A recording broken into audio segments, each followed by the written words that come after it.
Oh.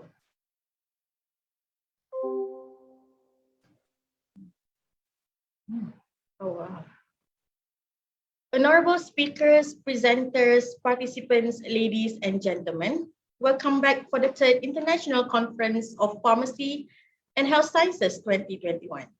We shall continue this afternoon with the opening ceremony and the keynote session by Professor Teresa Lam, OBE, Principal Researcher, Oxford COVID-19 Vaccine Development, Jenner Institute, University of Oxford, United Kingdom, with the topic, the Oxford Vaccine from the Lab to the Global Community. Please be advised that the opening ceremony will begin shortly. Kindly remain online for the arrival of VIPs to the Zoom virtual platform. For information, the opening ceremony will start with a video on the national anthem of Malaysia, Negaraku. Please remain silent when the video is played. We would also like to seek your cooperation to ensure that your microphone is muted and your camera is turned off during the ceremony. In addition, please ensure that you have good internet connection throughout the opening ceremony and the conference. Thank you for your cooperation. UniKL, kita datang. UniKL, jadi cemerlang. Universiti Kuala Lumpur mercu tanda pendidikan mara. Sertai kami bagi pengambilan ke program persediaan diploma, ijazah dan pasca siswaza hari ini. Layari unikl.edu.my, where knowledge is applied and dreams realized.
With curiosity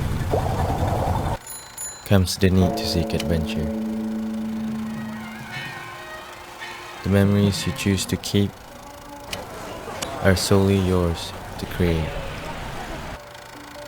and only you have the power to do so.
Wonderful adventures like this taught us to be thankful for what we have. It gave us a different perspective of everything we see. This adventure is the memory we chose to create. An adventure begins at home.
jiwa.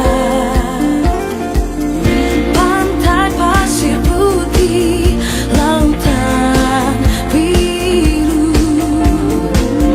dan siram ombak dihembus bayu. Hutan hijau malam berseri, bunga-bungaan harum mekar menawan hati. Malaysia indah, nadi hati jiwa kita semua. Visit True Asia, Malaysia, warna-warni kehidupan bahagia. Malaysia, melawat Malaysia, tentang seni budaya dan bangsa. Visit True Asia, Malaysia, segala bermula di sini, di Malaysia. Adik kakak buat pakat bagi Malaysia. Visit Tuli Asia, selamat datang ke Malaysia.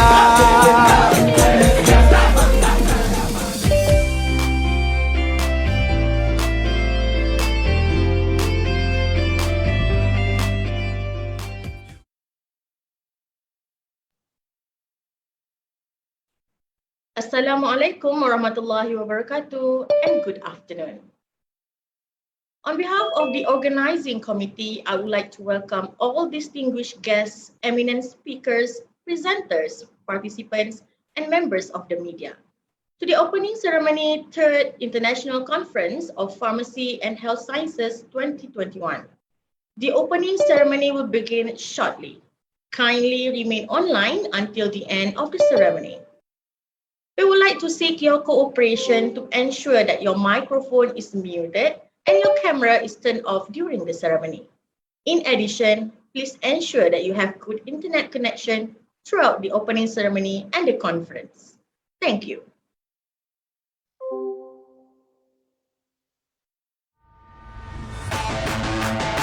UniKL, kita datang. UniKL, jadi cemerlang. Universiti Kuala Lumpur mercu tanda pendidikan MARA. Sertai kami bagi pengambilan ke program persediaan diploma, ijazah dan pasca siswaza hari ini. Layari unikl.edu.my, where knowledge is applied and dreams realized.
With curiosity comes the need to seek adventure. The memories you choose to keep are solely yours to create, and only you have the power to do so.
Wonderful adventures like this taught us to be thankful for what we have.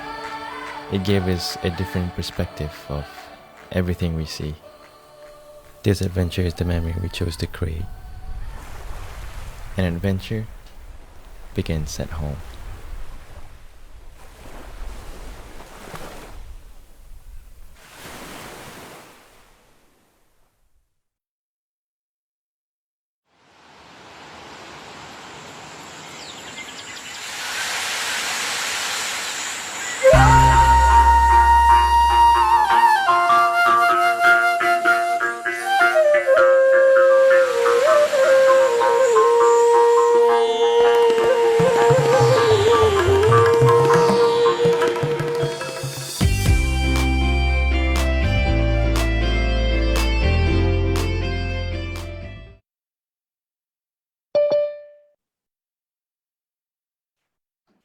Assalamualaikum warahmatullahi wabarakatuh and good afternoon. The opening ceremony shall now begin. Your Excellencies, distinguished guests, ladies and gentlemen, kindly pay your respect to the national anthem of Malaysia, Negaraku.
The Honourable Mr. Ahmad Saidi Muhammad Daud, Member of the State Executive Council Perak Darul Rizwan, Chairman of the Committee Education, Higher Education and Human Resources, Orang Kaya-Kaya Imam Paduka Tuan Perak, Datuk Dr. Afifi Al-Akifi, Fellow in Islamic Studies, University of Oxford, United Kingdom, and Chairman, University Kuala Lumpur Royal College of Medicine Perak, Professor Teresa Lam, OBE, Principal Researcher, Oxford COVID-19 Vaccine Development, Jenner Institute, University of Oxford, UK. Yang berbahagia Datuk Dr. Roziah Omar, President, Chief Executive Officer, University Kuala Lumpur. Distinguished guests and representatives from Ministry of Health Malaysia, Ministry of Higher Education, and Majlis Amanah Rakyat. Honourable speakers, partners, sponsors, and participants of 3rd International Conference of Pharmacy and Health Sciences 2021, senior management members of University Kuala Lumpur, academics, staff, and students of UniKL Royal College of Medicine Perak, media members, ladies and gentlemen. Assalamualaikum warahmatullahi wabarakatuh, and a very good afternoon. Welcome to the opening ceremony of the 3rd International Conference of Pharmacy and Health Sciences 2021. This conference is a biennial event organized by the Faculty of Pharmacy and Health Sciences, UniKL, Royal College of Medicine, Perak. This is the 3rd edition following its 1st and 2nd editions that were organized in 2016 and 2018 respectively. It is a gathering among medical health professionals who are working tirelessly in the health sciences fields from all over the globe. This conference received hundreds of participants from more than 10 countries, namely the USA, Australia, France, India, Saudi Arabia, Indonesia, Pakistan, Singapore, Ukraine, Republic of Mauritius, Republic of Seychelles, and Malaysia. With the theme Modern Research, Innovation and Practice, the Need of the Hour, this conference aims to gather the latest scientific discoveries in improving the health sciences among the global community. The organizing committee of this conference has also included interesting programs, including keynote addresses from distinguished and eminent speakers, as well as e-poster and e-video presentations. We hope that through this series of international pharmacy and health sciences meetings, our researchers, healthcare professionals, academics, and students will be able to keep abreast with the current scientific research findings in health sciences innovations from across the world. To begin our auspicious ceremony this afternoon, we would like to call upon Ustaz Ashraf Saifuddin for the Doa recitation. Please welcome. Bismillahirrahmanirrahim. Alhamdulillahi Rabbil Alamin. Wassalatu wassalamu ala ashrafil anbiya'i wal mursalin. Wa ala alihi wa sahbihi ajma'in. Allahumma ya Allah, on this blessed afternoon, in conjunction with the International Conference of Pharmacy and Health Sciences, ICPHS 2021, we beseech thee and we are grateful towards you in favor of all the infinite blessings to us, your humble servant, to live in a safe and prosperous life. We seek your blessing for a flawless progress of this conference from the beginning till the end. We seek your guidance to steer clear of events that will be detrimental to the progress of this meeting. Ya Latif, Ya Rahman, please bless us with your tawfiq and hidayah. Please guide us to greatness, peace, glory, and prosperity in this world and the hereafter.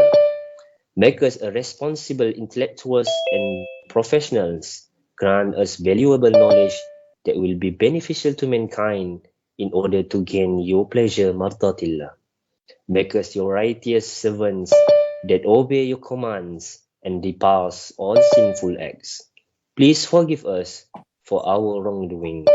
Allahumma idfa' 'anna al-bala' wal-waba' wal-fahsha' wa su'il qada' ما ظهر منها وما بطن عن بلدنا هذا خاصة وعن سائر البلدان عامة. Ya Allah, keep us away from calamities, epidemics, various abominations, sin no unseen deaths. Ya Allah, we seek refuge in you from the worst of diseases, especially during this test of coronavirus 19 that has covered all around the globe. Ya Allah, please keep this nation safe, specifically this country with these multicultural communities. Please make us among those who have high patience and strength. Indeed, you are Allah the Almighty, the one who have all the powers. ربنا آتنا في الدنيا حسنة وفي الآخرة حسنة وقنا عذاب النار وصلى الله على سيدنا محمد وعلى آله وصحبه وبارك وسلم والحمد لله رب العالمين.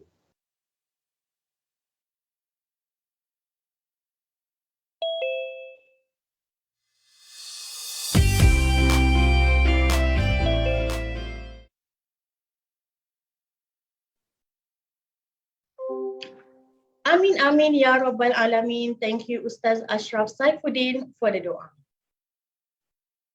Your Excellencies, distinguished guests, ladies and gentlemen, without further ado, we would like to invite Yang Berbahagia, Datuk Dr. Roziah Omar, President, Chief Executive Officer of University Kuala Lumpur, to deliver the welcoming speech. Please welcome. Assalamualaikum warahmatullahi wabarakatuh and a very good afternoon. The Honourable Mr. Ahmad Saidi Muhammad Daud, Member of the State Executive Council, Perak Darul Rizwan, and Chairman of the Committee Education, Higher Education and Human Resources, Perak. Yang berbahagia, orang kaya-kaya Imam Paduka, Tuan Perak Datuk Dr. Afifi Al-Akiti, Fellow in Islamic Studies, University of Oxford, UK, and Chairman of UniKL Royal College of Medicine, Perak. Professor Teresa Lam, OBE, Principal Researcher, Oxford COVID-19 Vaccine Development, Jenner Institute, University of Oxford, UK. Yang berbahagia Encik Hishamuddin Omar, CEO of RCMP. Yang berbahagia Professor Ahmad Fuad Samsudin, Dean Faculty of Pharmacy and Health Sciences, UniKL, RNCP, distinguished guests and representatives from Ministry of Health, Ministry of Higher Education, and Majlis Amanah Rakyat Malaysia, honourable speakers, partners, sponsors, and participants of the 3rd International Conference of Pharmacy and Health Sciences 2021, management members of UniKL, academics, staff, and students of UniKL, RCMP, members of the media, ladies and gentlemen. First and foremost, on behalf of University Kuala Lumpur, UniKL, I would like to wish a warm welcome and selamat datang to the Honourable Mr. Ahmad Saidi Muhammad Daud, member of the State Executive Council, Perak Darul Rizwan, who is also the chairman of a Committee on Education, Higher Education and Human Resource Perak. My highest appreciation to the Honourable Mr. Ahmad Saidi for his presence to grace the conference despite his busy schedule. I would also like to place on record my deepest gratitude to Yang Berbahagia Orang Kaya-Kaya, Imam Paduka Tuan Perak Datuk Dr. Afifi Al-Akiti, Fellow in Islamic Studies, University of Oxford, UK, and Chairman of UniKL Royal College of Medicine Perak for being with us today. Datuk Dr. Afifi shall be officiating the conference and has agreed to be the moderator for the keynote address by Professor Teresa Lam shortly. My warmest welcome also goes to all international and local speakers, presenters, and participants to the 3rd International Conference of Pharmacy and Health Sciences, or in short, known as ICPHS 2021. This International Conference of Pharmacy and Health Sciences was first organized in 2016, and this is the 3rd edition of this biennial event. This year's conference is noteworthy as the entire event is being held on a digital platform with the COVID-19 pandemic affecting the world. I'm indeed very excited and honored to be part of this exciting virtual experience. I believe the Faculty of Pharmacy and Health Sciences, UniKL College of Medicine Perak has worked so hard in organizing the conference despite the challenges of the COVID-19 pandemic. I am confident that this meeting of the minds will be an occasion to remember. I'm delighted to inform that this virtual conference is organized in collaboration with Universitas Airlangga Indonesia and Adi Chunga Nagari University in India. Thank you to both our university partners for this collaboration. Distinguished guests, ladies and gentlemen, the severity of the COVID pandemic has disrupted every aspect of our life.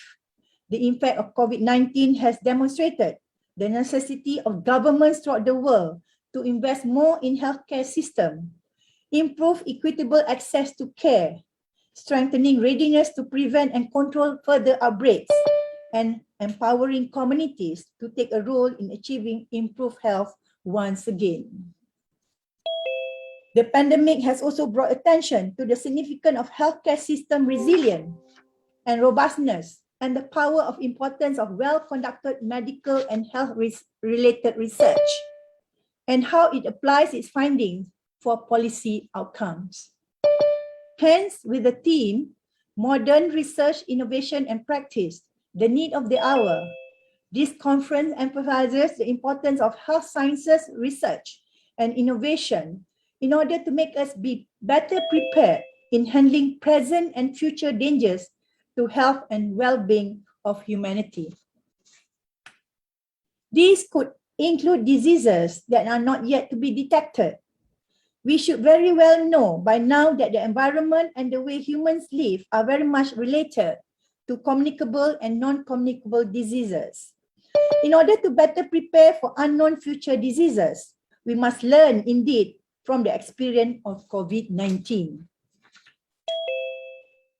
One of the key success of working together throughout the entire research and innovation process is scientists who discover ideas to innovators to bring these brilliant ideas into the economy and society, to individuals who use innovation in their daily life. And of course, not to forget the contribution of healthcare professionals, the frontliners, the doctors, pharmacists and nurses who provide care and administer as well as deliver new innovative drugs and medicines to patients and society. Other professionals such as physiotherapists, diagnostic personnel, and many others complete the patient care theme. I encourage everyone to think about how we can make a difference in this world and how we can work together to help the health and well-being of future generations to come. University Kuala Lumpur, particularly University Kuala Lumpur Royal College of Medicine Perak, will continue to play significant roles with active participation in health-related research and discoveries, and in producing healthcare personnel who are prepared to contribute to the society and the global community. Distinguished guests, ladies and gentlemen, for your information today, we have two distinguished keynote speakers in this conference.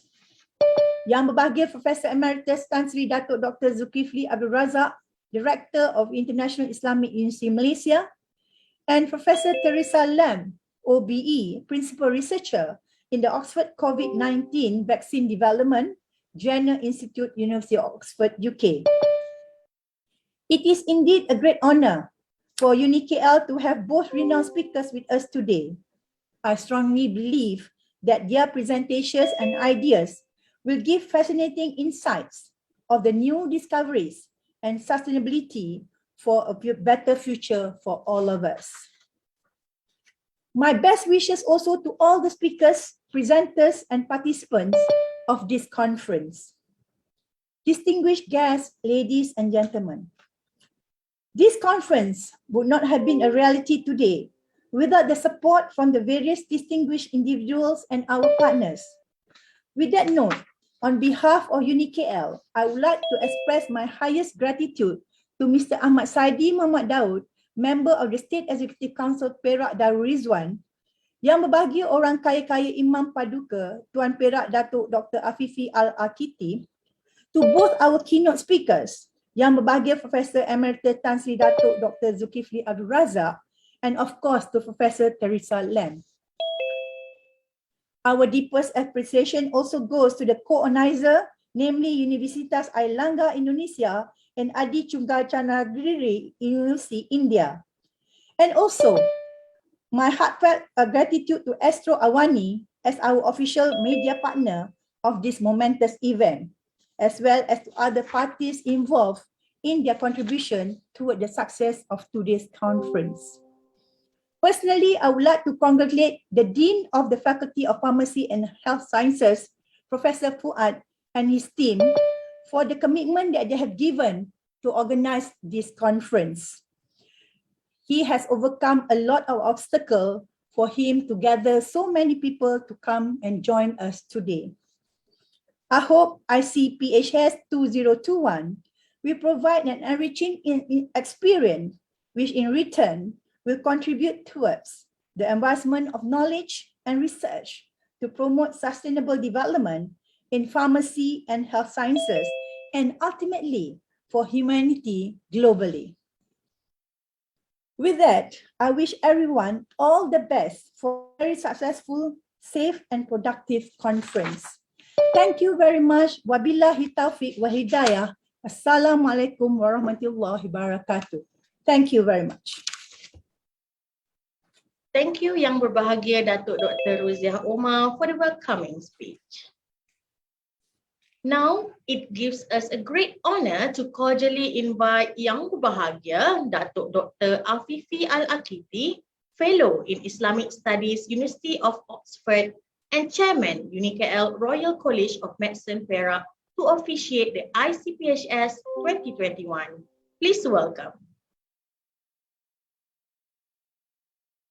Thank you, Datuk President, Datuk Dr. Roziah, for that wonderful welcoming speech.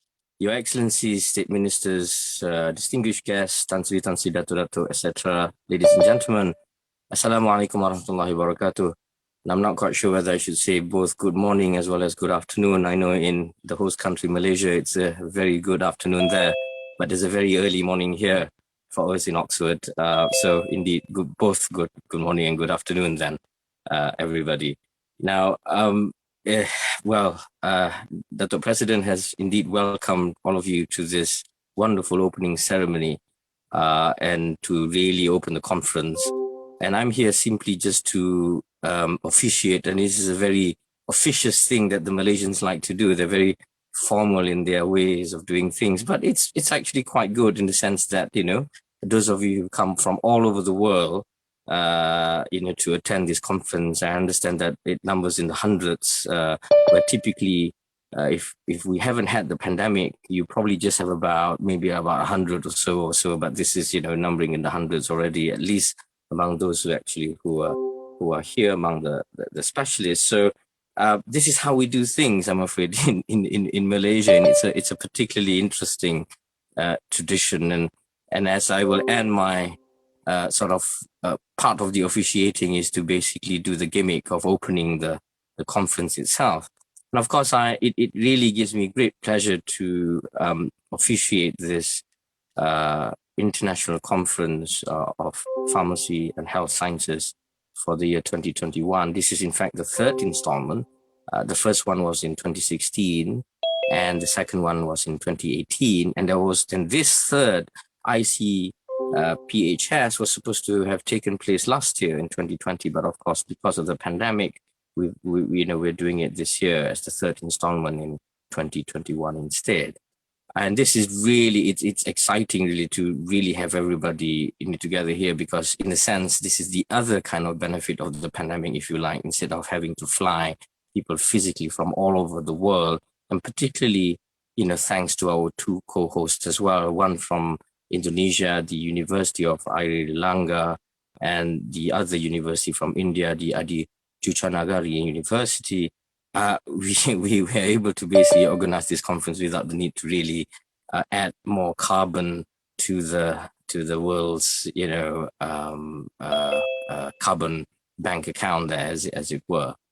Now, ladies and gentlemen, Your Excellencies, it's interesting that in fact that the theme of this conference is titled Modern Research, Innovation and Practice, the Need of the Hour. Now, from my point of view as a Muslim scholar, I would interpret this as essentially, what the conference wants to focus on, particularly for this installment, is to look at the latest research and the sorts of innovation that will come out of that latest research, and the things that we could then implement and practice out of those inventions, essentially. And indeed, the need of the hour, particularly, of course, during this period, is the pandemic. And if I may, this is the sort of thing where we will be listening shortly to Professor Lam, my colleague from the University of Oxford. I simply just call her Tess. And we will be able to kind of see an example, if you like, the story of how the latest research that come about in the University of Oxford led to the innovation, and indeed then the practice and implementation of that. And that is the need of the hour. And I'm reminded indeed of what Plato used to say, for example, in his dialogues, the Republic, when he says that necessity is the mother of invention. Because, Your Excellencies, ladies and gentlemen, a need or a problem, in fact, encourages creative efforts to meet the needs to solve problems all over. And in this regard, particularly those of you who come from the Muslim tradition would probably take heart to the whole idea of latest research, or modern research in this case, would really be a combination of ilm, knowledge itself, and ijtihad, the sorts of, latest judgment research that you actually come up with. But that leads to, in Arabic, interestingly enough, innovation actually means bid'ah, right? So now some Muslims will think that innovation is a bad word as a result, because they kind of naturally think that bid'ah is actually, all the, misguided innovations. But to the contrary, the Muslim tradition does encourage good innovation, what we call, for example, in Arabic and also in Malay, bid'ah hasanah. So it's really through the ijtihad, through the latest research that we're able to work on, that leads to bid'ah hasanah, to good innovation, that then, where we'll be able to basically act on it and have amal and practice upon it. And that, therefore, is the theme of our conference: modern research, latest research, innovation, and practice. And that leads to the need of the hour. And I must say that, of course, during this age of the pandemic, it's not just the doctors, the scientists, and indeed professors like Professor Lam, who've actually come up with the work that they've actually done. Indeed, the frontliners as well, and so on and so forth, who actually, fighting in this world war. In fact, it's not World War III, ladies and gentlemen, but it is indeed a world war against an unseen enemy that is actually being fought all over the world. Malaysia is not the only country facing this, but the United Kingdom as well. And every one of us And it's not just the medics, but it is also the scientists. And it's not only just the scientists like Professor Lam, but there's also theologians and religious scholars, perhaps like myself, because we all have a part to play as frontliners, if you like, in fighting this pandemic. So, for instance, you might ask, what has religion got to do with this pandemic? Well, we do.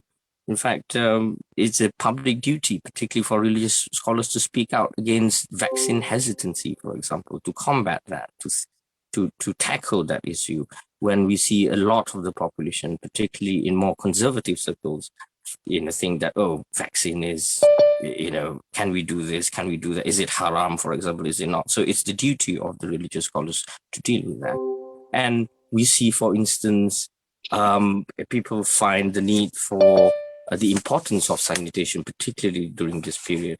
And I'm proud that the Royal College of Medicine Perak has played and continue to play its role in confronting the pandemic since the beginning of last year in 2020 through lab-scale manufacturing and supplying of solutions for sanitation to government. And at the Royal College of Medicine Perak here in UniKL, we also have volunteers from students and personnel, which include academics, who have registered to be part of the team in delivering vaccines to the public in remote areas of the country. And this also includes providing and donating provisions and daily needs to the public and students alike. So the list goes on and on and on, and all of us can play our own part, of course, to fight this battle, to fight this world war against the unseen enemy, namely the virus COVID-19. So, ladies and gentlemen, while millions of people are in fact staying in their homes due to the pandemic, particularly you, all of you, probably in Malaysia, and most of you, from India to Indonesia and to a lot of the other countries. There are some countries like us here in the United Kingdom where we now begun to basically, come out. We've now lifted lockdowns and trying to go back to normal living and all that. And despite that, the threats of COVID-19 variants are real and worrisome. And our frontliners are giving their all, and the community needs to understand their role in containing the pandemic, particularly the politicians, and particularly those who basically have thought that they actually have the luxury to not worry about these things, and they must actually ensure that this is the first priority for the lives of the subjects and the lives of their citizens are indeed their care and duty to take care of. So here, ladies and gentlemen, we would like to, of course, remind ourselves, I think in this case, as Plato famously said, necessity is the mother of invention. Never forget that. It is actually during such hard and trying times that we'll be able to discover and invent new things. It is for those reasons that we've actually titled this conference, latest or modern research, which will lead to innovation. And once we've reached an innovation, as the sort of things that Professor Lam and her team has, for example, discovered and developed the Oxford vaccine, for instance, that is actually when you will be able to act on it. Al-ilm bil-amal, as the Muslim tradition reminds us, to act upon what we already know, to disseminate and to implement, what we've actually invented. Hence, that is the meaning of this international conference theme, the need of the hour. Never forget that, indeed. So, indeed, apart from wanting to thank, of course, the organizers certainly for this wonderful conference, I should like to, use the occasion, of course, for all of us to really, in our heart of hearts, thank indeed the frontliners. All over them, they may be in whatever country that you come from. Of course, we here in Malaysia hosting this wonderful conference, this is the sort of thing that we need to tell ourselves, that without our medical frontliners out there, not just them, but the police, the security services, and even the cleaners, the sanitizers, if you like, we wouldn't be where we are today, in fact. And that is key. That is key. That is key. So without much and indeed further ado, I shall closely be opening this conference.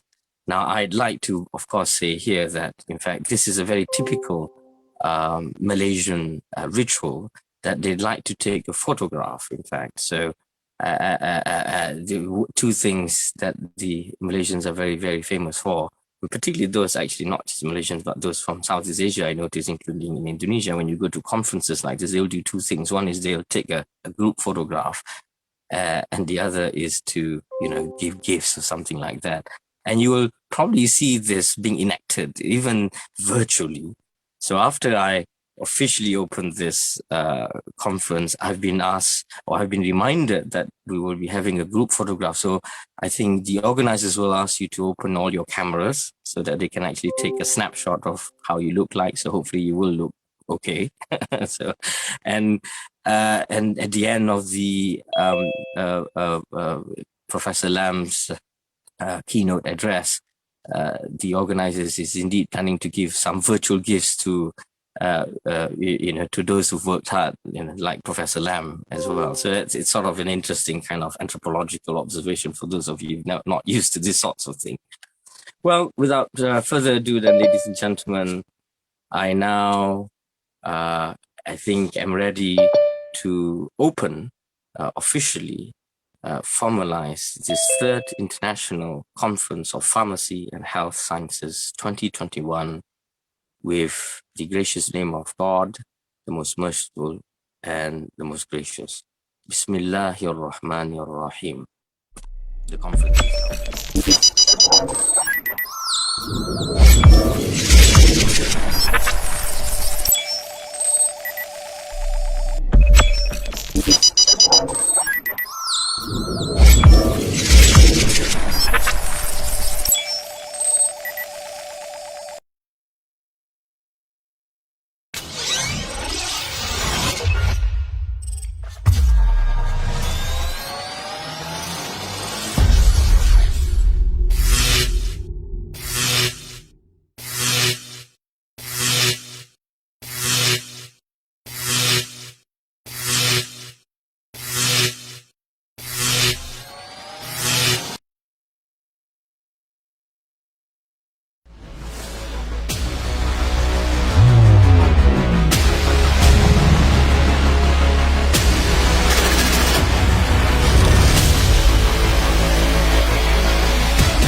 Thank you very much Yang Berbahagia Dato' Dr. Afifi Al-Akiti for officiating the 3rd International Conference of Pharmacy and Health Sciences 2021.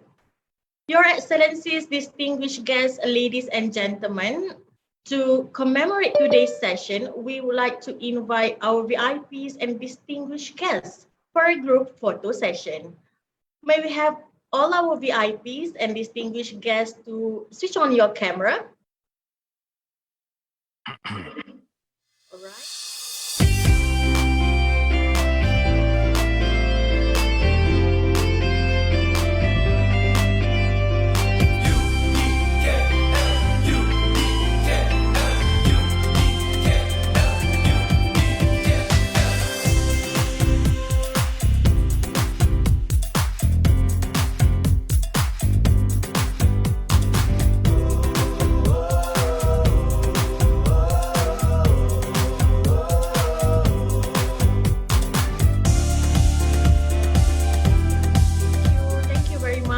Thank you, Your Excellencies, and all distinguished guests for the photo op.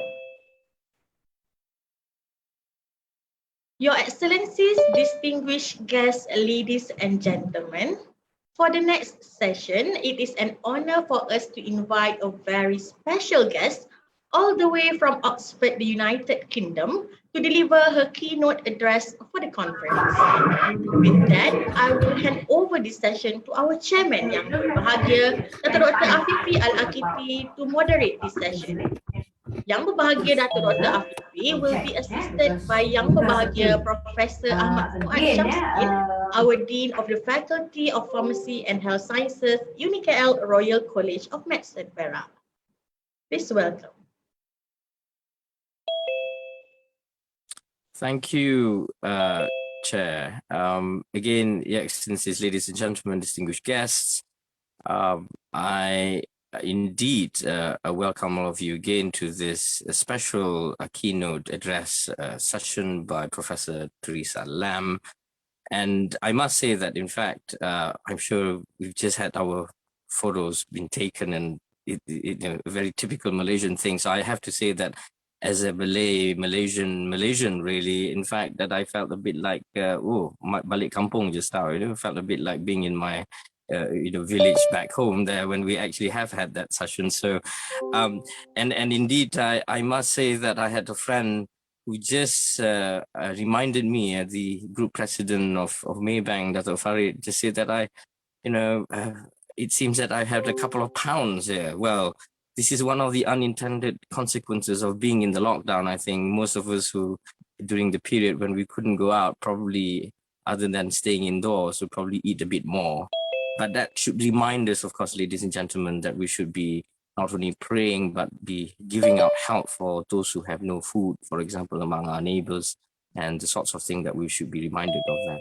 And indeed, in regards to that, I think, particularly when we think of this pandemic, ladies and gentlemen, I can think of the economic consequence of the devastation that the world is suffering throughout. And this is one of the reasons why the Oxford vaccine is actually quite interesting. And this is the sort of thing where, one of the reasons why we've invited Professor Tess Lam this morning or this afternoon. It's partly because the Oxford vaccine is actually almost free, in the sense that they haven't actually patented it. And for those reasons, it's actually part of the social kind of conscience that these people actually have. And in fact, in that respect, I think we should all think of we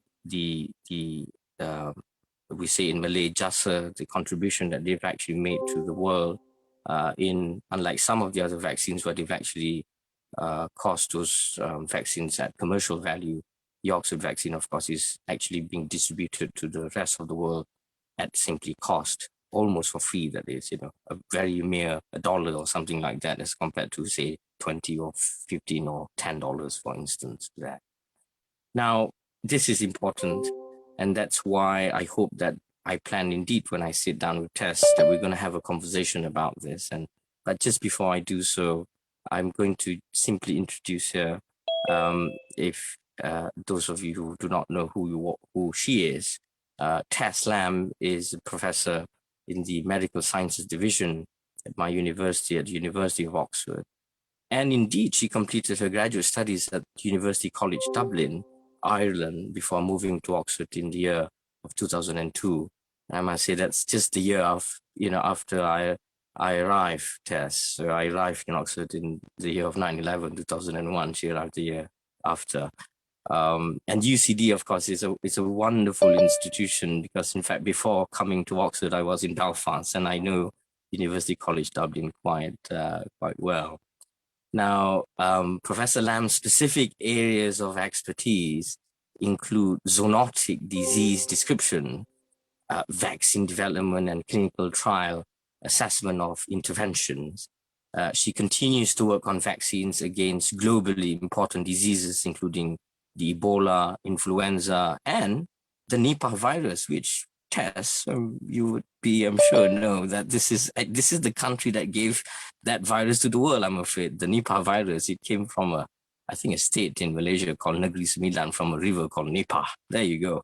That's one of Malaysia's, well, should I say famous or infamous contribution to the world there. I hope it's not too dangerous. We might hear her say something about the Nipah virus then later. The MERS, and indeed the Crimean Congo hemorrhagic fever there. Professor Lam is one of the principal investigators overseeing the Oxford AstraZeneca vaccine program. And in January 2020, Tess co-designed the vaccine, led the preclinical studies, and then oversaw the delivery of the immune results needed to support regulatory approval of the vaccine in late 2020. And again, I think without that, we wouldn't be where we are today, especially in the rest of the world, where we really deeply need this vaccine, particularly in the more poorer parts of the world. So the vaccine has been delivered. Bravo to nearly 500 million people worldwide, and has played a pivotal role in the fight against this menacing COVID-19 war. So Professor Lam, indeed, as a result, was awarded an honorary OBE. Now, I think for Malaysians in particular, they'll understand that this is the sort of awards that you get from your own kings and your sultans there. So it's the equivalent of the AMN, the Ahli Mangku Negara, I think, if in Malaysia. But of course, Professor Lam received her honorary OBE, and I suspect honorary OBE because maybe she's Irish, is it? So, I'm not sure. In the Queen's birthday this year, just in fact quite recently. So I think that is the introduction to Tess, and I just want to make sure that Tess, are you here already this morning? Yes, I can see that you're. Hello, good morning, Tess. Good morning. Thank you very much for that introduction.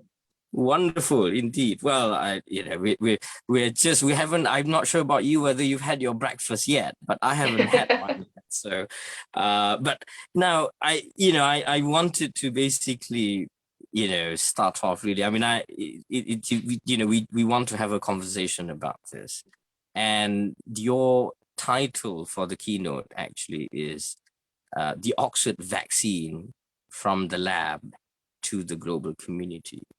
So we'd very much like to hear your story, the inside story, especially the juicy bits, if you like.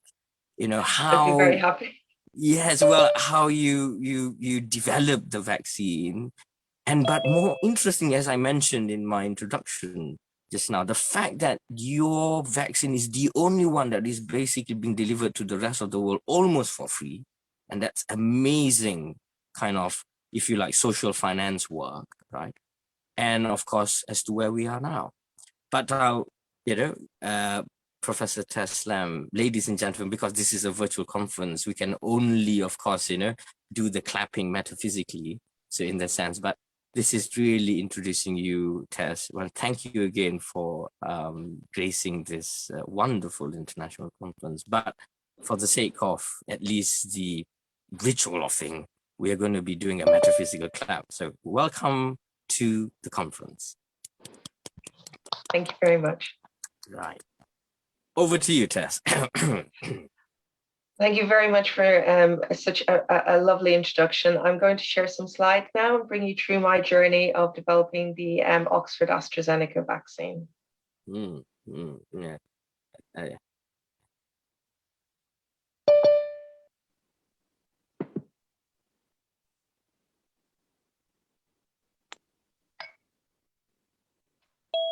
So hopefully you should be all able to see my slides now. Yep, we can all see. Yep, indeed. Great.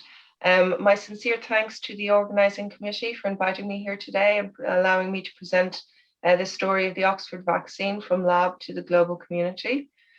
I like to start my talks with this slide a lot of the time, and it's really to emphasise that in my mind, vaccines work, and they are one of the most effective medicinal interventions that we've ever made. This is a very old but very informative infographic from Public Health England, and it shows the number of diseases before a vaccine was introduced and then the number of diseases after a vaccine was introduced. And it really brings home that vaccines do work and that they are one of the most effective medicinal interventions we've ever been able to create. But what are the types of characteristics that we as biologists, vaccinologists, and immunologists need to consider when we're making a vaccine? Well, first and foremost, we need to make a vaccine that is tolerable. So we don't want side effects that are so severe that they're worse than the disease we're trying to protect against. Ideally, we want protection against severe disease. So we want to protect against hospitalization and death. If we can, we'd like to prevent against transmission and asymptomatic infection. But first and foremost, we must protect against death and hospitalization. We'd like that protection to be sustained, so long-lived. And in doing so, we need to be able to induce an effective immune response. So we need to be able to induce both a B cell and a T cell immune response. And those are the two key parts of your immune response that will mediate a really strong response towards an invading pathogen and be able to clear it. One thing that I didn't consider very often when I started my journey some 20 years ago were the practical considerations about vaccines. And these days they are first and foremost in my mind. And the thing that I think about a lot is the cost, because there's no point in developing a vaccine for a disease that is impactful in low and middle income countries if those countries can't afford it, if they can't get the vaccine to be able to protect their populations. You also need a vaccine that is stable. What do I mean by that? You want a vaccine that has got a long shelf life, so we don't have to keep making new batches. You want to consider how the vaccine will be delivered. So, I mean, whether you're going to give it in the arm, whether you're going to give it up the nose, how you're going to get it into the person, because this has a big impact on the cost of the vaccine. You also, as I've mentioned already, need to consider the side effects. Whether the vaccine will be tolerable and not cause too many reactions. The thing I want to touch on very lightly today is vaccine hesitancy. And just to mention that vaccine hesitancy and vaccine reluctance is nothing new. It's been around since the 1700s, 1800s, and this is a cartoon of that day showing Edward Jenner, who's frequently referred to as the grandfather of vaccination. And Edward Jenner noticed that milkmaids who were exposed to cowpox did not go on to develop smallpox. And smallpox is a hugely impactful disease, having killed some 300 million individuals. And what he did was a rather crude, rather simple clinical trial back in his time. And he infected individuals with cowpox and then went on to see if they caught smallpox, and they didn't. So this vaccine was then mass produced and started to be rolled out. And people back then were even worried about, there was a degree of vaccine hesitancy. And they were worried that if you were to get this cow-derived material, that you would go on to develop bovine-like characteristics. Of course, that is untrue. And in the late 1970s, early 1980s, smallpox was eradicated through vaccination. Here in the UK, in 2016, we were granted a measles-free status, but due to growing vaccine hesitancy and vaccine reluctance, we lost that measles-free status in 2019. So vaccine hesitancy is something that we really need to discuss. We need to listen to an individual's concerns and try to assuage them so that we don't get a situation where we have a large proportion of the population too scared to take a vaccine. If I may come in there, Tess, sorry, just if I may come in there, just on the vaccine hesitancy, I think it would be very useful, particularly I think for our audience, particularly those also from the Muslim world. And there are famous stories. For example, I can give you a positive story and a negative story. The positive one was Queen Catherine the Great from Russia. She encountered vaccine hesitancy, and she went. She inoculated herself, and as a result, of course, she became immune. And then her counterpart, the Caliph, the Ottoman Caliph of that time, despite the fact that in Muslim culture, inoculation actually was quite advanced and they were quite used to it, but for some reason he was listening to some silly advices, let's put it that way, and thought that, as you put it rightly, you don't want to inoculate yourself because why would you put germs into your body and that sort of thing. And as a result, he didn't inoculate himself and he died as a result of that vaccine hesitancy. So that's an example. It's I thought, very interesting example to come up with from examples that we've actually had from the Muslim world. It's not a new thing, as you say it quite rightly so. And I think the fact that Edward Jenner, for which you are based now at the Jenner Institute in Oxford, was emblematic of that, is actually quite interesting. Wouldn't you say so then, Tess? I would agree. There was and I think there's a responsibility on the healthcare professionals and scientists and anybody who's medically trained to try and communicate these types of stories to individuals who may not have heard them before, who may have very genuine and very real concerns. And if you engage in those types of conversations, you generally can help individuals be less doubtful and less worried about getting a vaccine. And it's a very different scenario being vaccine hesitant to being anti-vax. I tend to engage with vaccine hesitancy far more than I do anti-vaxxers. But that's good to know. Yeah. And by the way, ladies and gentlemen, you're most welcome to send in your questions, because I'm having a conversation with Tess here, and the questions will be sent on to me where I could basically bring it up to Tess's attention, particularly as we go through her presentation there as well. Lovely. Thank you, Tess. Yeah. So the Ebola outbreak it started in 2013, 2014 in Western Africa. And at that time, the WHO and other government bodies generated a hit list, or a list of likely culprits that might cause another pandemic or another outbreak in the future years. And they listed a number of viruses, some of which you will have heard of, including Nipah, and some you may not have heard of, such as Crimean Congo hemorrhagic fever, which is a bit of a mouthful. But what they did list was disease X, and disease X was the unknown. It was the virus that might come from an animal or might come from an unknown reservoir, where we wouldn't have a vaccine against it. So what we did at the University of Oxford was start to make vaccines against all of these pathogens. And we tried to get a platform technology, so a platform technology that would be ready when we knew what disease X was. So essentially a technology that we could rapidly make a vaccine against any unknown pathogen. So within the University of Oxford, we use a lot of different types of technologies to make vaccines, but the one that I thought I'd touch on today, because it's consumed my life across the last 18 months, are viral vectored vaccines. And viral vectored vaccines are vaccines that are based on viruses that most of us will have seen before, and that are modified so that they're safe, and they can be used as a platform technology. They can be recombinant live attenuated or replication deficient viruses. So the ChAdOx1-nCoV-19 vaccine is a replication deficient virus. They can be DNA viruses or they can be RNA viruses. The ones that I regularly work with are pox viruses and adenoviruses. And the reason that I like to work with adenoviruses are manifold, but one of the reasons is that it's relatively easy to manipulate and produce. And that means that we can get far more doses per liter of tissue culture, and you can get high levels of transgene expression. Now, what does that mean in English, essentially? It means that when you are confronted with disease X and you don't know how to make a vaccine, what you do is a little bit of investigative work.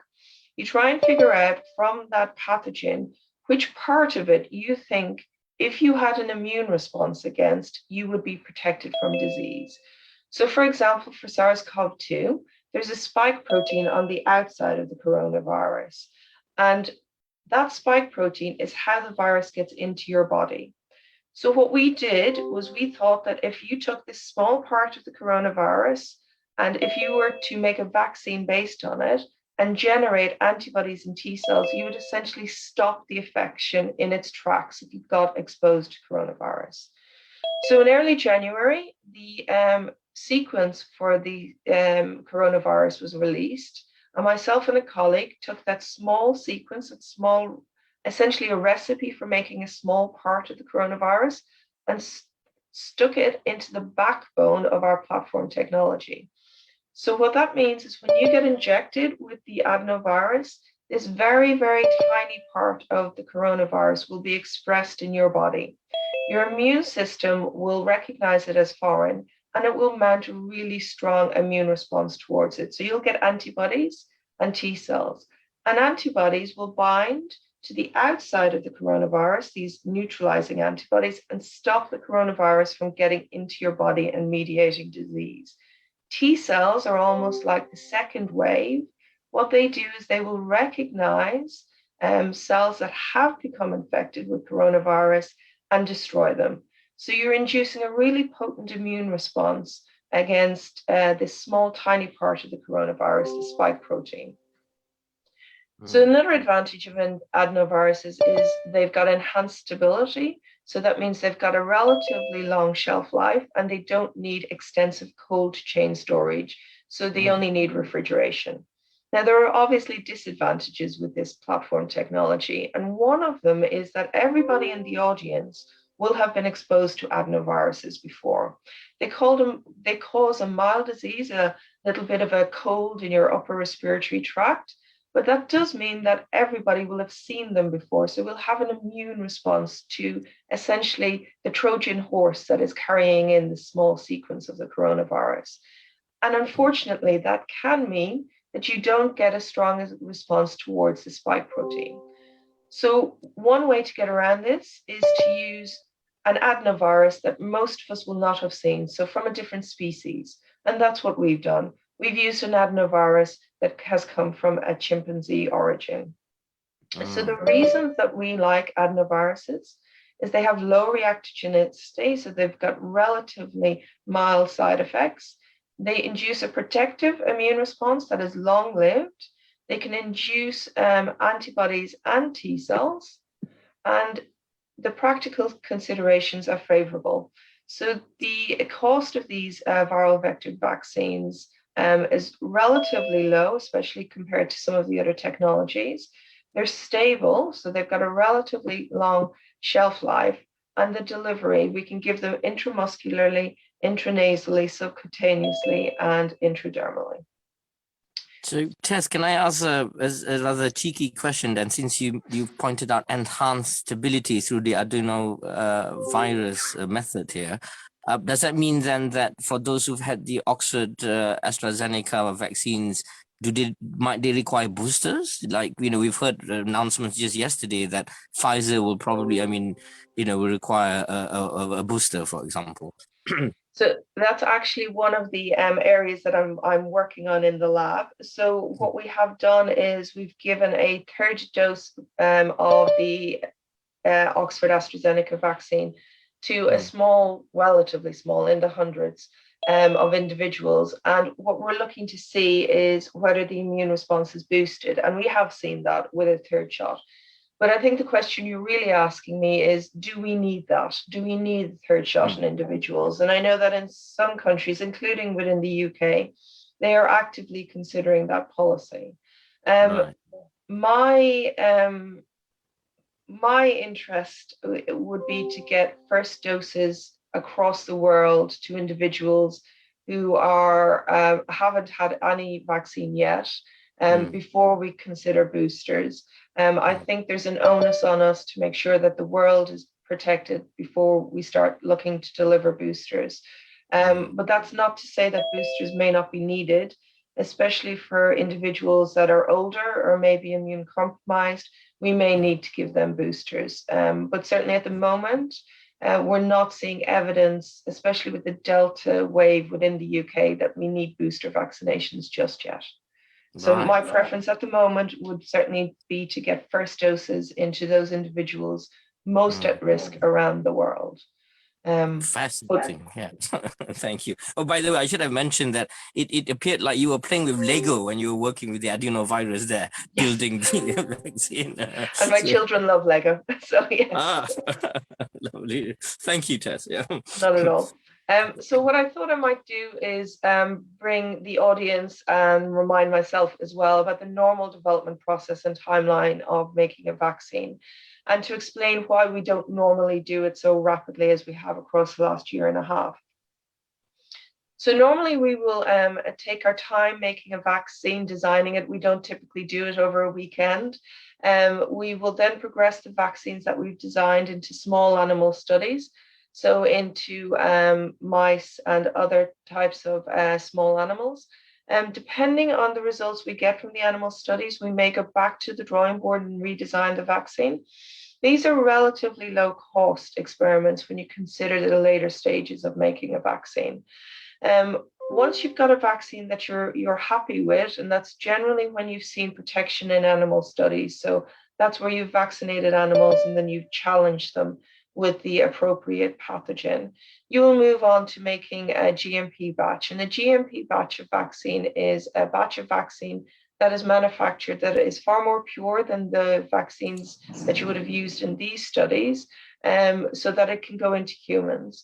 And we have an on-site GMP facility within Oxford, but it will still cost in the region of $1 million to $1.5 million to make a small batch of vaccine.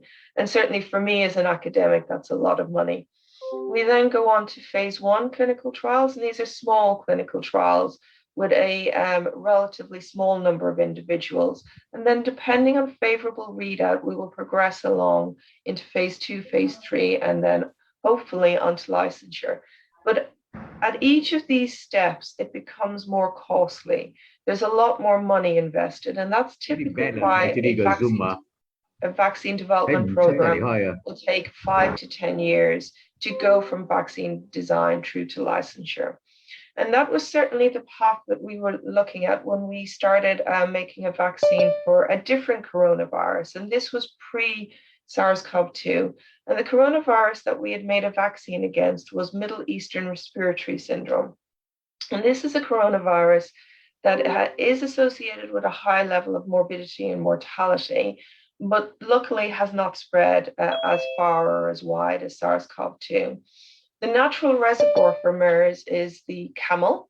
And what we did was we identified the small part of the MERS that we thought would mediate, if we had an immune response, might mediate protection. And again, that was the spike protein, the protein on the outside that allows the virus to get into your body. And we made a vaccine, and then we tested it in small animal models, in rhesus macaques, and we also tested it in camels. And what we were able to demonstrate is that these animals had an immune response against our vaccine. And when we exposed those animals to MERS, they were protected against disease. So this was really encouraging, and it allowed us to move into a phase 1 clinical trial of our ChAdOx1 MERS. And we started that in March 2018, and we had 3 different doses of the vaccine that we tested in volunteers, a low dose, intermediate, and high dose. And what you're looking for in these clinical trials is safety, essentially. But you also always try and see if your vaccine is inducing an immune response and the type of immune response that you think might protect you against disease. And we saw that individuals were getting antibodies. So these are the molecules in your body that will clamp onto the outside of the virus and stop it getting into the cells. And they also act in other ways to help prevent infection and make the disease less severe. And we also got T cells. So this was very encouraging and allowed us to also start a small phase 1 study in Saudi Arabia with Chimark. And we had planned to do a 2-dose study as part of our phase 1 clinical study, but then SARS-CoV-2 came along, and all clinical trial activities were largely put on hold while we worked on the ChAdOx1 nCoV vaccine. So I thought I'd bring you through this just in very quick whistle-stop tour, as I've talked to most of the advantages of the vaccine when it comes to being a platform technology. So as I've mentioned, it's a non-replicating adenovirus. It is derived from a simian or a chimp-derived adenoviruses, so there won't be a large degree of pre-existing immunity in the general public. We have the vaccine antigen, so the spike protein of the SARS-CoV-2 is encoded on the inside. Some other vaccine manufacturers like to display the antigen on the outside, but we encode ours on the inside, which means it gets expressed in your body after injected in the arm, and it induces a strong B and T cell response even after a single vaccination. So prior to April 2020, we had done 12 phase 1 studies and had vaccinated over 300 individuals with the ChAdOx1 platform.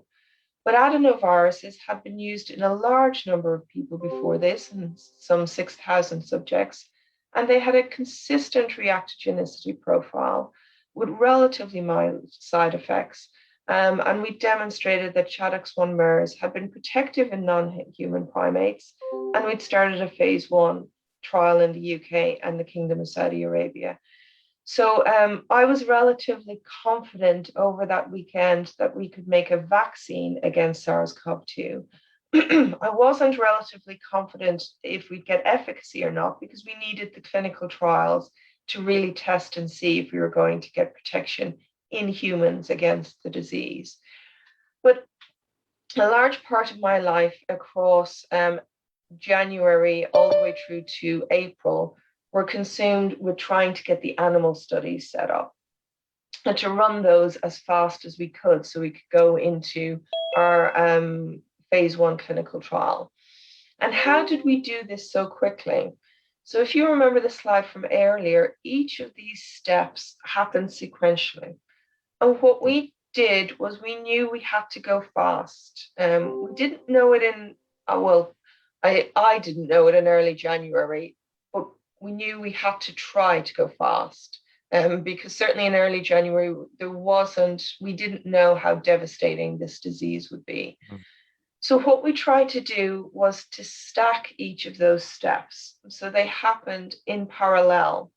So all the normal procedures were followed. So all the safety readouts, all the interactions with regulators, all the monitoring committees were engaged. We did all of those steps as you would do normally. But what we did risk and where we did take a big gamble, if you will, was financially. And that was and Serum Institute as well. Because at this stage, we didn't know if we had a vaccine that would work, that would be effective. So a large amount of money was invested in these different stages before we knew we had a vaccine that would be effective. So I have to give a sincere thank you to our partners, including the UK government, who allowed us to go so rapidly by providing the funds to make this vaccine. I think this is an important point, Tess. I think for those who, suffer through vaccine hesitancy, I mean, they may wonder because, you managed to do this so quick. Did you cut corners, for example? Yes. I think this is your chance to make it clear that no, have we cut any corners? I mean, what would you say to that? Those who are skeptical of, how fast you went, and then, as a result, maybe you were being economical there. Absolutely. And to be fair, I can completely understand that criticism. And I would have to say that if anything, there was more engagement with safety monitoring boards. There was more engagement with oversight committees to make sure that we weren't cutting, and not that we would cut any corners, but we had more regular meetings. One thing that I have to say a huge thank you to those committees and the safety monitoring boards. Normally, those monitoring boards would meet in set sessions, so they might meet once a month or once every 3 months. Right. But what they did was they met more rapidly and more readily. And we had a very open and active dialogue ongoing with those committees. And we were obviously completely transparent throughout all of the trials. So a sincere thank you to all of those individuals who gave up all of their time so willingly. And the only risk that we did take was the financial risk. And luckily that wasn't my financial risk, because I certainly didn't have enough money. But it is, pardon? Yeah, not your money. It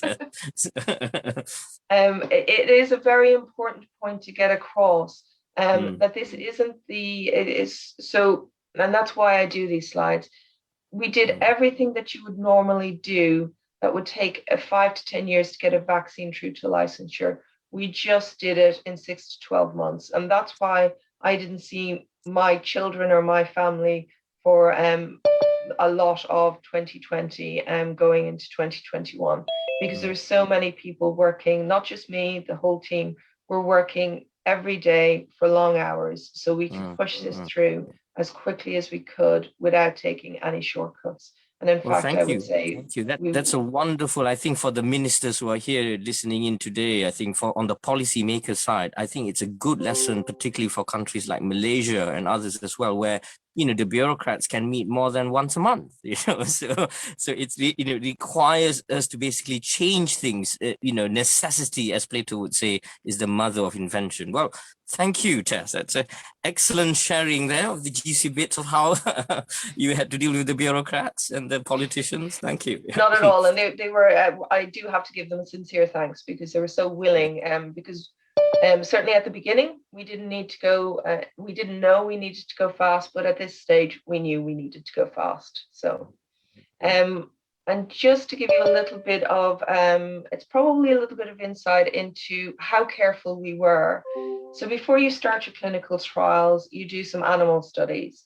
And there was a preoccupation in the field at the time, rightly, that the what had previously been seen in some animal models with certain types of vaccines against SARS-CoV-1, so for example, whole inactivated vaccines, was this adverse event where you got vaccine-enhanced disease. And it was only in animals that this was seen, and it was only in experimental vaccines with SARS-CoV-1. Where when you vaccinated these animals and then you exposed them to the pathogen, they got worse disease than those animals that were unvaccinated. So we were super, super careful to test our vaccine across a large number of animals. So we tested them in mice, ferrets, monkeys, pigs, to both check that the immune response that we were getting was the right type of immune response and wouldn't be associated with this type of vaccine-enhanced disease. And then to also see what the outcome was after challenge. And some of the results that we got, particularly this seminal study with our collaborators in Rocky Mountain Labs, demonstrated that none of the monkeys that were given this vaccine and then challenged went on to develop this vaccine-enhanced disease. And in fact, we were really pleased because we were able to demonstrate that we prevented pneumonia. So this was in March, April time of last year. And as I said, we went through an awful lot of animal studies, being overtly careful to make sure that we were not seeing these types of immune responses that might result in vaccine-enhanced disease. And we didn't. And that allowed us to start our phase 1 clinical trials on April 23rd last year. And I do remember it very clearly, because I remember walking home that night after the first 2 individuals had been vaccinated. And it was a very surreal feeling, because at that time, the streets were very quiet in Oxford in the UK because of lockdown. And having known that we developed and pushed through this vaccine and it was in an individual's arm was a very surreal moment in my life. Regardless, so we started relatively small. We started with 1,000 individuals and they were randomized. So what that means was approximately 500 individuals were given the ChAdOx1 vaccine, and then 500 individuals were given a control vaccine, the MenACWY vaccine. And what you're looking for is to then check in these individuals which group went on to catch more COVID-19, not that you would want large numbers of individuals to catch the disease. And at that stage, we only had a very small number of individuals that were vaccinated with 2 doses. That was 10 individuals that had 2 doses of the vaccine. And what did we see? So I'm going to bring you through just the top line, very interesting data, hopefully. Well, I was certainly interested in it. And this is the reactogenicity profile. So what that means is the side effects. And as you can see that after the first dose, there are more side effects. So a higher number of people had pain than the second dose. And the other thing that I want to take a moment to discuss is how we define disease. And we define disease, so we define symptomatic COVID-19 relatively, so it would pick up mild, moderate, and severe disease, the way that we've defined it. So it's a PCR positive swab, and individuals either had to have fever, cough, shortness of breath, a loss of smell, or a loss of taste. And this makes it a little bit difficult to compare across trials because not every trial uses the same defining characteristics of disease. So we've defined it such that we will pick up mild, moderate, and severe disease. Other trials will have defined it so that they only look for moderate and severe disease. So when you're comparing results, especially efficacy results across trials, you're not really comparing like with like because how we've defined disease and others differ. And that's true of most trials. So at the time when this trial had started, we were also developing the assays to try and measure the immune responses. And I have to give a big thank you to the team, especially the serology team, for developing these assays. So the next sets of slides will bring you through some of those assays. You don't need to necessarily read them. If you just listen to me, I'll bring you through the top line take-home messages.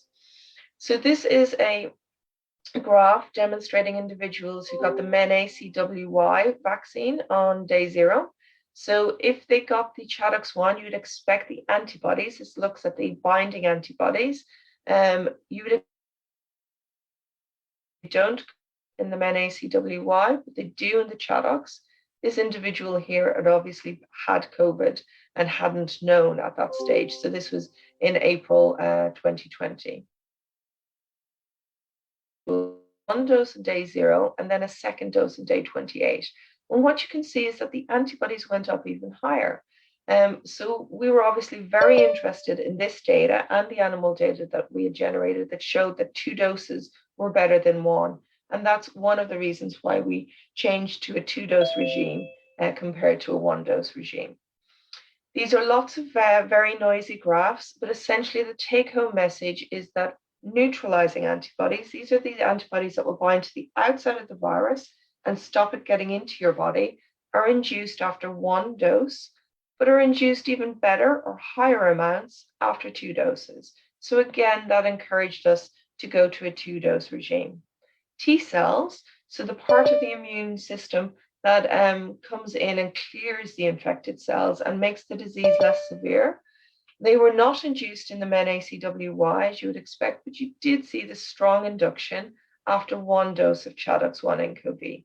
We didn't see a further boost when you gave a second dose, but because we'd seen the strong induction of neutralizing antibodies and binding antibodies, we went with a 2-dose regime. But who were those individuals that we thought we should focus on mainly? And they were older adults. Everybody knows now that age is a significant risk for morbidity and mortality after infection, and that you've got an increased frequency and severity of a number of common diseases, including influenza. And then vaccine developers have exploited a number of different strategies to overcome, to get a stronger immune response in older adults. So for influenza, the dose of the vaccine for older adults can be increased almost 4-fold to try and get an immune response that is as strong as you would see in individuals aged 18 to 55. Or you can include an adjuvant, and an adjuvant is something that helps tickle up your immune system. But other vaccines haven't needed those strategies, and we were really hopeful that our vaccine wouldn't need these augmentation strategies to boost the immune response in older adults. And what we saw in older adults was, so this is the reactogenicity profile, the kind of side effects you see in individuals aged 18 to 55, 56 to 69, and over 70. And you can see the size of these bars decrease with age. So that means the side effects are less frequent and lower in older adults, and again are less severe in on the second dose. When we gave our vaccine to older adults, the vaccine-induced antibody response after the first shot was decreased in older adults, but with a second dose, it came up to the same response in 18 to 55-year-olds. And that was largely seen as well in the neutralizing antibodies. And again, we saw a peak of T cell responses in 14-year-olds. So this again encouraged us that we had a vaccine that we could use in older adults and that we should use a 2-dose regime. So this is where I'm going to take a moment to try and bring you through some rather complicated vaccine efficacy readouts, because I think at the time in November last year, it was rather complicated, the messaging that we were trying to get across to individuals. And I don't know that we necessarily communicated it as best we can. So just to recap, the way that we've defined disease is with a PCR positive swab and only one of these following characteristics of COVID. So fever, cough, shortness of breath, insomnia, so loss of smell or taste.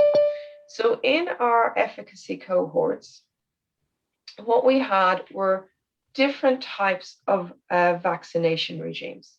We had 2 different types of vaccination regimes. We gave a large number of individuals a half dose as their first dose, and we call that LD. And then we gave them a standard dose. So that's this regime here, LDSD.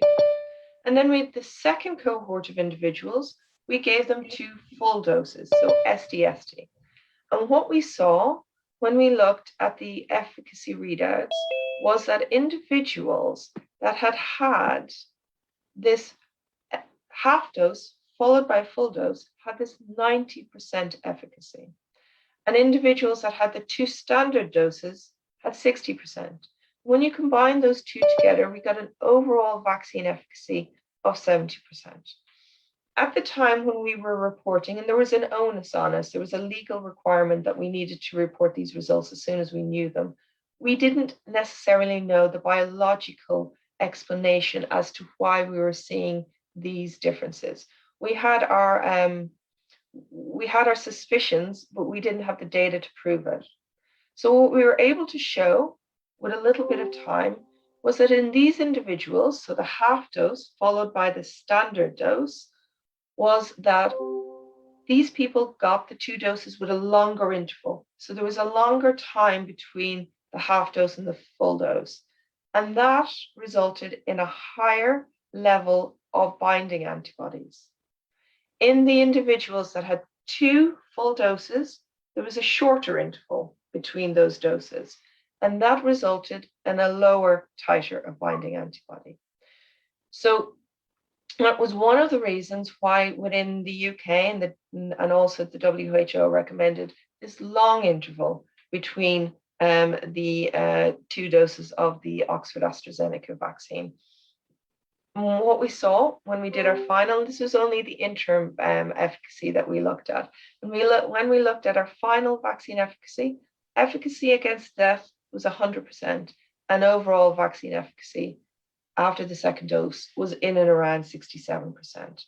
So this, to me, again, was a very, I remember being told these results and getting quite emotional on that day, and also then having to get the statistician to bring me through it all again, because I didn't necessarily remember all the numbers in the first passover.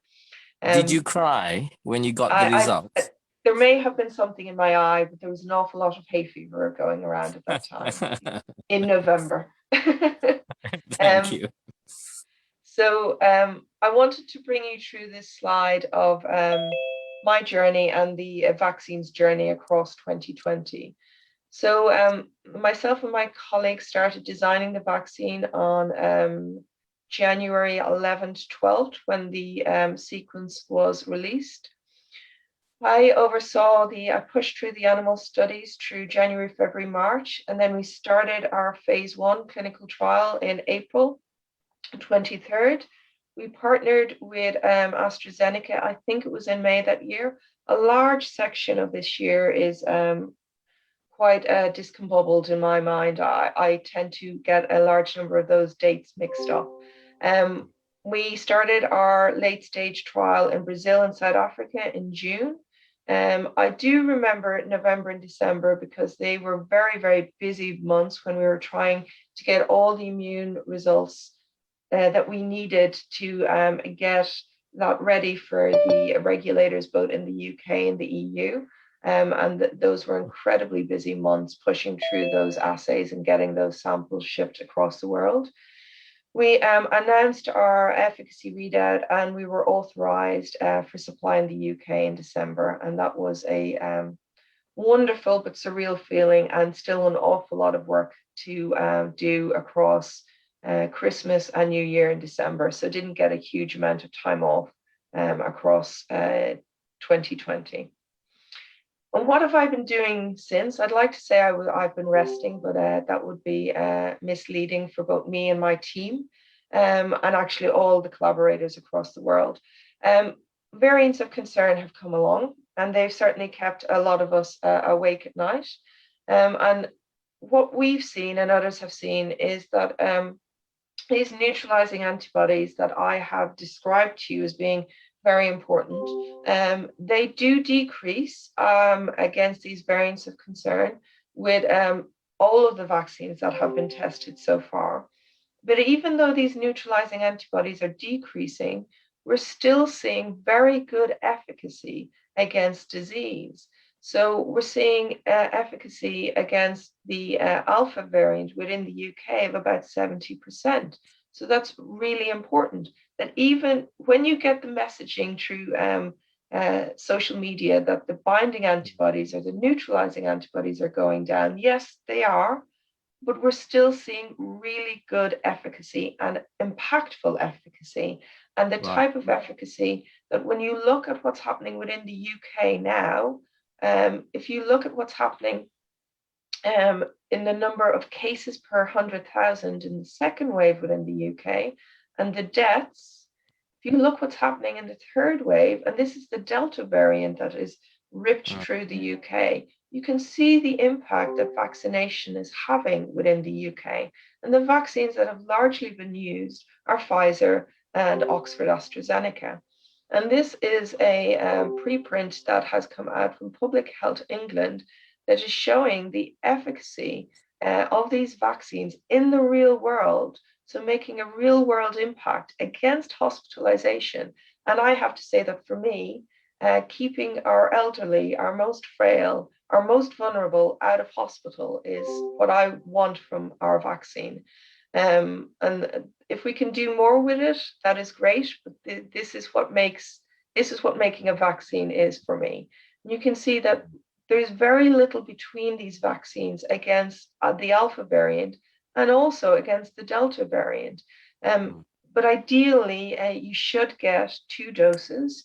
That does seem to have the most impact, but you're still seeing a real impact even after 1 dose. So Public Health England have estimated that vaccination has prevented over 50,000 hospitalizations in adults aged 65 or over in England, and that vaccination has prevented some 60,000 deaths. And when the early stages of this data were released in February and March of this year, obviously with lower numbers because the vaccines hadn't been in as many people's arms for as long, that data was very impactful for the whole team because you were able to see what your vaccine was doing in the real world. So I have a quick question from the audience here about the variants of concern test. I mean, it's an audience asking how far can the virus go mutating into more dangerous variants, you know? So these variants of concern, such as the Delta variant, what's your sense there, Tess? So the virus has Will we have epsilon after this and gamma and all the way to? Indeed. Yeah. So the virus, the way that the virus gets into your body is through the spike protein. So it can't mutate it so much that it changes so drastically that it can no longer get in. because then the virus will not survive. It will not, it's no longer the SARS-CoV-2 virus. I think there will be certainly what we've seen with influenza is that the virus will mutate to a degree. And then what it does is it almost rotates the mutations that it's used. So I think we will see more variants of concern, but at the moment, those variants are of concern for me. They're not necessarily, they were in the early days keeping me awake, but I've yet to see or hear of a variant of concern that is now making me an insomniac. Because the real world data that we're seeing is very encouraging so far. Thank you. So I wanted to touch on a little bit of the work that AstraZeneca have been doing in supplying this vaccine globally. They have worked with a number of countries, and we now have approvals and emergency authorizations in over 100 countries to date. In Malaysia is one of them. Pardon? Malaysia is one of them, by the way. Very good. I'm very happy to hear that. The more vaccine we can get into people, the happier I will be. All and any authorized vaccines. We late last week, I think it might have actually been Tuesday or Wednesday of last week, we had supplied more than 1 billion doses, or AstraZeneca had supplied more than 1 billion doses for supply in 170 countries. They have built more than a dozen parallel regional supply chains, and they're collaborating with 20 partners across different countries to supply this vaccine. This is an old stat, but so I'm not entirely sure if it remains at 80% vaccine supply. It may be slightly higher, but certainly at up to a month ago, we were AstraZeneca were supplying 80% of the total COVAX supply. So the global supply to low and middle income countries. And this is, I wanted to finish in a little bit of a data heavy slide because that's what I do for most of my day job. And this is to some data that we have recently generated in the lab. And I think it's especially important in countries that may have had their first dose, but are awaiting their second dose. And what we've done is we have looked at the immune response, so these total antibody binding units, so to see how many antibodies you have in individuals that are given the regime that is recommended by WHO and other countries, the 8 to 12 week. You can see that the antibody titers are around this level. And with longer regimes, so with an interval of 15 to 25 weeks, or even an interval of 44 to 45 weeks, you can see that the antibody titers go even higher. So in those countries where individuals have had a first dose and may unfortunately be waiting for a second dose, we know that this data is hugely encouraging because it suggests that we will be able to push those responses even higher. And I would like to end there with my slides. I have a huge team around and beside me delivering this vaccine, a huge number of collaborators, both nationally and internationally. But first and foremost, I need to thank the clinical trial volunteers, because without their bravery, and it was bravery in early 2020 because we didn't know whether these vaccines would work or not, but without those individuals coming forward and taking part in our trials, we would not have our vaccine for the world. And with that, I am very happy to take any further questions. Great. Well, thank you, Tess. Wonderful, actually. And now, just for our continuing on our conversation as we go on throughout, and I've got a number of quite technical questions as well, clearly from specialists who are part of this international conference, Tess. Now, one is, why would we need to have a booster jab when we already have the memory cells that remember the same pathogen for faster antibody production in future infections? So I thought that's quite a reasonable question. Yes, it absolutely is.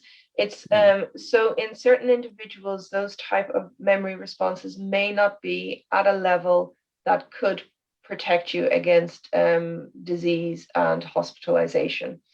So in older adults, it's certainly harder to induce, typically it's certainly harder to induce a long-lived memory T cell response, and you may need a booster there to help augment the not necessarily the memory, but the circulating T and B cells that could mediate protection. Right, good.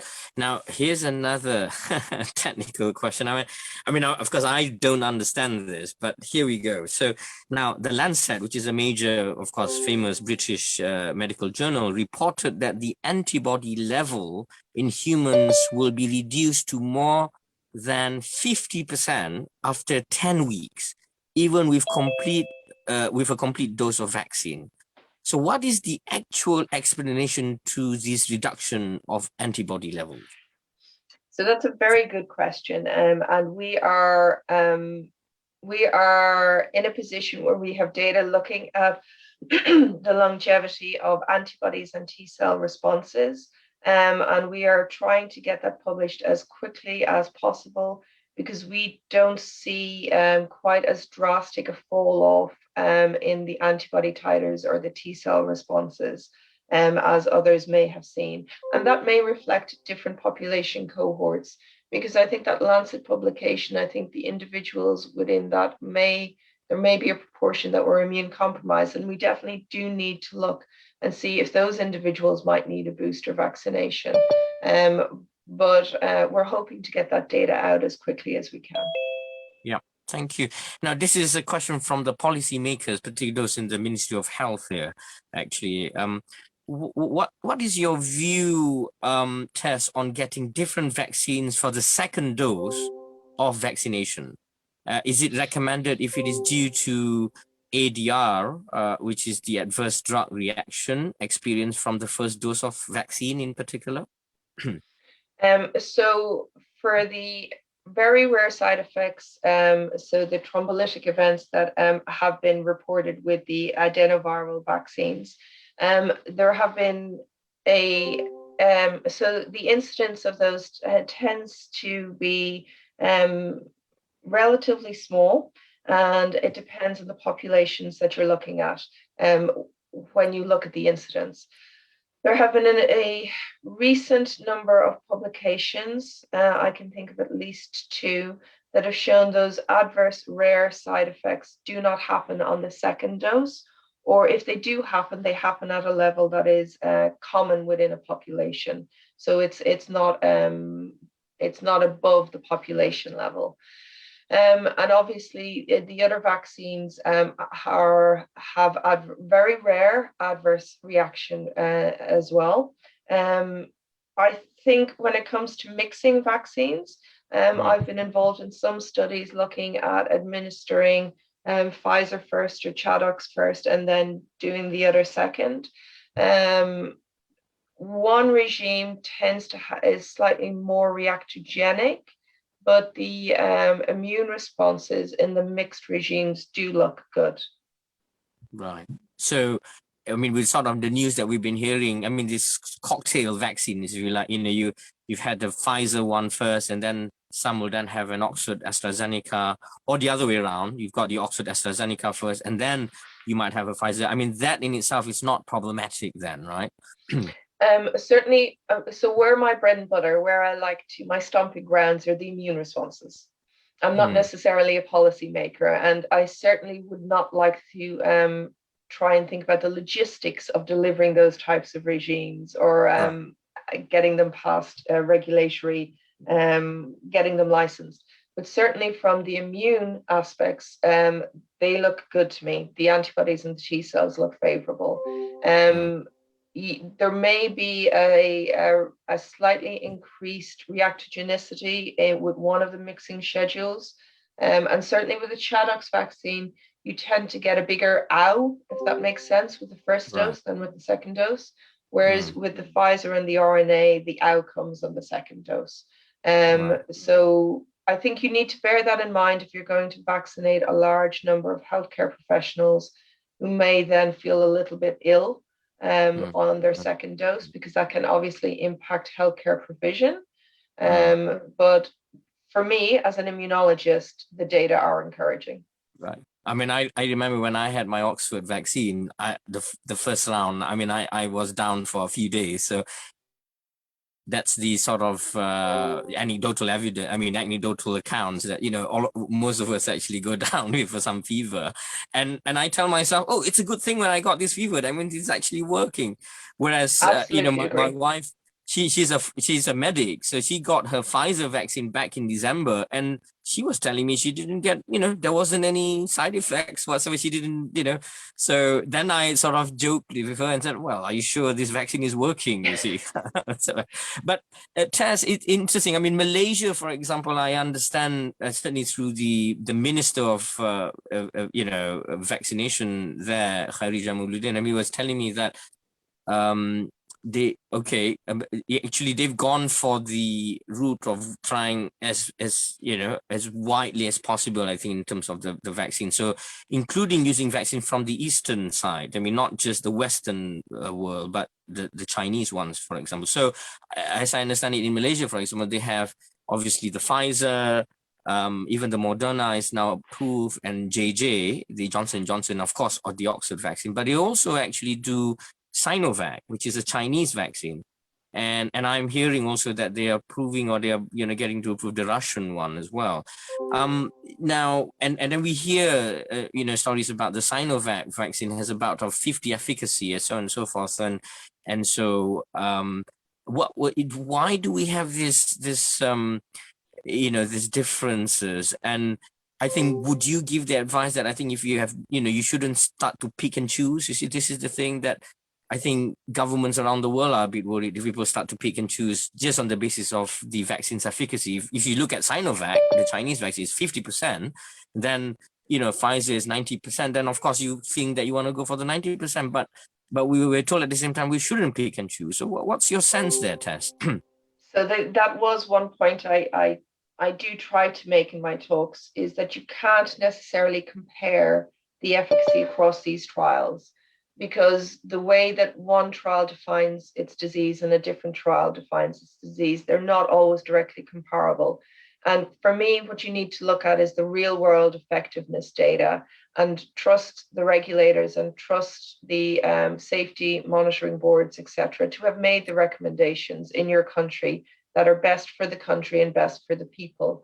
And my message, both to my family and my parents who were in a different country, is take the vaccine you were offered, get a vaccine in your arm, make yourself safe, and make the world safe. Right. Wonderful. Well, I'm now this is I'm just gonna ask two last questions here. We're gonna wind down, in fact, but here's one question from a frontliner, a doctor. He says, I'm already vaccinated. Historically, we needed about 7 to 10 years to refine any vaccine before we dare to inject into our body. Are the present vaccines therefore safe? This is from a frontliner asking here in Malaysia. How would you respond to that? So I can understand the concerns, because I certainly worked in a field where it took me 5 to 10 years to make a vaccine. All the safety steps that we take to make a vaccine in 5 to 10 years, we did in 9 to 12 months. We just did it faster because we knew we had to. And we worked we did all the normal testing. We did all the safety that you would do with any other vaccine. It just ended up with a lot of people working on a lot of hours to get these to the same level. Wonderful. Well, now I have had hundreds of questions, literally, and I'm afraid we can't attend to all of them, because I at least need to ask my own question, actually. So if I may, the very last question, Tess, is from me. Now, could it be a new norm now, a new normal, that future vaccines will be developed within a 12-month time frame instead of a 5 to 10 year is normally required, like this frontliner doctor was just wondering about? What say you? That's a very good question, and it actually it segues into something that concerns me quite a lot. We've learned an awful lot of lessons. The frontline healthcare workers, sanitation workers, the population, the communities at large. We've learned a lot throughout this pandemic. And I think there is a responsibility on us as a global community not to forget. And I know we all want to get back to normal, whatever normal is, but we shouldn't forget the sacrifices that we have made. And we should almost have an institutional memory, and we should not forget, because I don't want my children or your grandchildren to have to do what we've had to do across the last year and a half. I think there is a responsibility on the scientists, the regulators, the government, to ensure that when there is another pandemic, and there will be, that we are in a better situation so that we can make vaccines, therapeutics, track and trace, all types of interventions faster and better, so that we don't put such a burden on the future generations to have to go through what we have. Very well put, Tess, if I may say so. I mean, really, we end on a very humbling note, Your Excellencies, ladies and gentlemen, there. And I think it really, I mean, puts inside, I'm a theologian, and I'm spiritually crying inside of me just to hear you, a scientist, to say that. I mean, even as a Muslim, we have something called fardu kifaya, which is a public duty, and it's marvelous to see people like yourself fulfilling your public duty for the sake of mankind.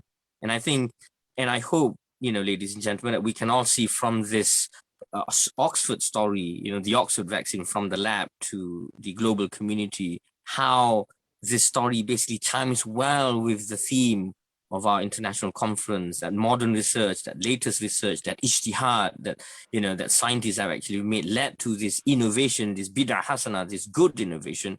And now, indeed, the rolling out, the practice, and the dissemination and the implementation of that, and all of that underscores the need of the hour. And as Plato would say, indeed, well, necessity is the mother of all inventions. And it's really when people like Tess and her team have actually stepped up to really save the world. And for that, Excellencies, ladies and gentlemen, let us all give a very, very, very warm, even though we are in a virtual world, I know the clap will probably not be heard except by God for those, but it's certainly we all like to applaud you, particularly for this development of this Oxford vaccine, because it is almost free, it's done at cost, but to spend all those hours not sleeping at nights and so on and so forth to develop this for the sake of all mankind. Well, again, thank you, Tess, on behalf of all of us here in Malaysia and all over the world as well, all the way from Australia to the United States, India, Pakistan, the Southeast Asia. Thank you very much. Thank you. Yeah, mine.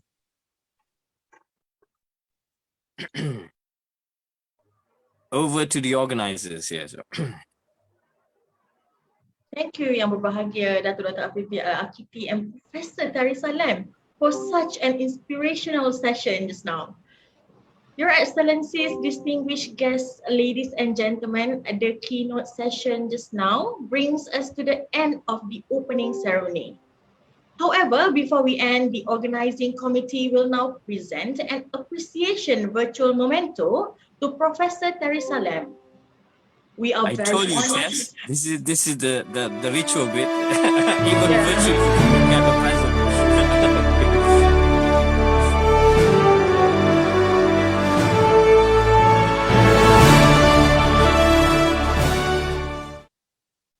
We are very honored to have you today to share your findings and experience with us. Thank you again, Professor Darussalam.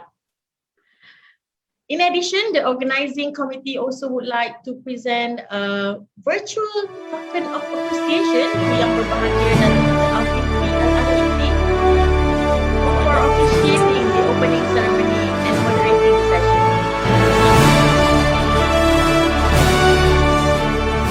Thank you to the organizers. Lovely. Thank you to the organizers. Thank you. Thank you, Dr. Afifi. On behalf of the organizing committee of ICPHS 2021, we would like to extend our appreciation to all distinguished guests, speakers, partners, sponsors, media members, and participants for attending the opening ceremony. Distinguished guests may now leave the ceremony. However, to all participants, please remain in the session for a short announcement. Thank you very much. Thank you. We shall see you next week. UniKL, kita datang. UniKL, jadi cemerlang. Universiti Kuala Lumpur mercu tanda pendidikan MARA. Sertai kami bagi pengambilan ke program persediaan diploma, ijazah dan pasca siswaza hari ini. Layari unikl.edu.my, where knowledge is applied and dreams realized.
of UniKL.